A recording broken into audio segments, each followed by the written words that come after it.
मैं बैठ करके सुन रहा था, विपक्ष के लोगों का तमाम आरोप इस बजट पे है, लेकिन जिस बात की चर्चा विपक्ष के साथी कर रहे हैं पीडीए,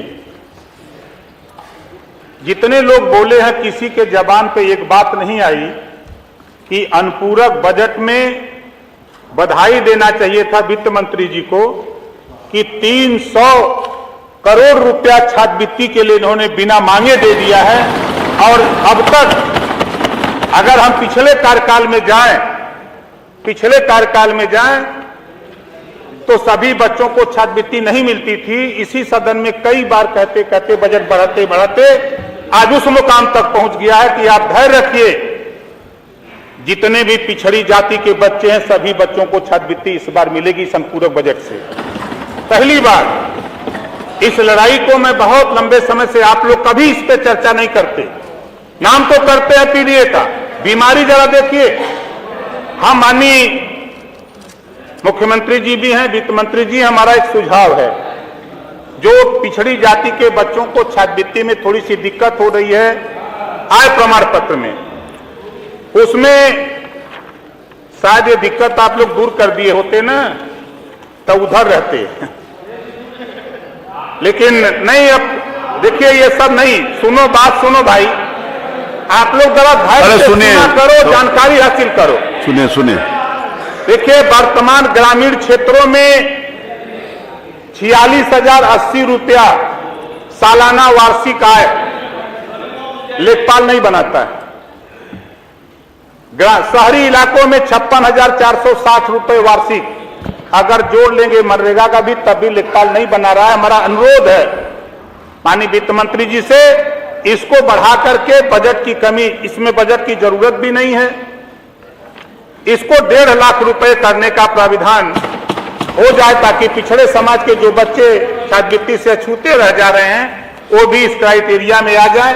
जैसा कि मुझे जानकारी है कि सरकार की तरफ से प्रस्ताव भारत सरकार को भेजा गया है, विचाराधीन वहां है, उसको जल्द से जल्द इसका निस्तारण हो जाए।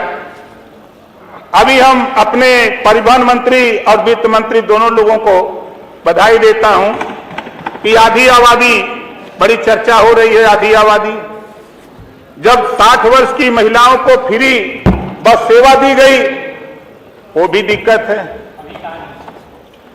भाई। अनुपूरक बजट में आया नहीं तब तक फ्री कर दिया वर्मा जी, आप भी वित्त मंत्री रहे हैं, बोल जाते हैं। असल में इधर गोल में आ गए हैं हम आपके सामने हैं, आपको पता नहीं है, आप लोग न अखबार पढ़ते हैं न टीवी देखते हैं तो आपको पता क्या होगा। शायद आप लोगों को ये पता नहीं है कि अगर हम बोलेंगे तो आपको बुरा लगेगा। हम गठबंधन करते हैं